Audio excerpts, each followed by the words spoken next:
বাংলাদেশে হানিয়া আমির আসছে, হানিয়া আমির আসলো, সবাই নাচলো, সব ইনফ্লুয়েন্সাররা দাওয়াত পাইছে, আমিও দাওয়াত পাইছিলাম, আমিও তো একটা ইনফ্লুয়েন্সার, কিন্তু আমি যাই নাই। সবাই সানসিল্ক লইয়া নাচলো, সবাই ওর চুল দেখলো, ছোট চুল থেকে হুট করে বড় চুল হয়ে গেছে, এমন সানসিল্ক লইয়া নাচলো, কিন্তু আমি যাই নাই, কারণ আমি হইতেছে সবচেয়ে বড় সেলিব্রিটি। তাতে কি এখন আমি বাসায় নাচতেছি?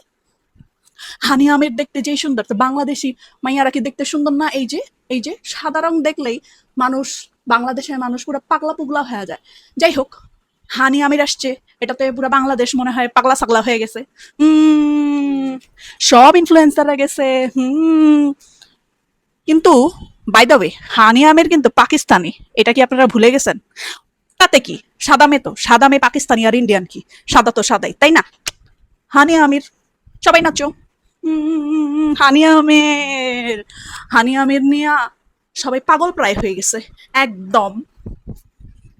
নাচো নাচো, নাচো নাচো।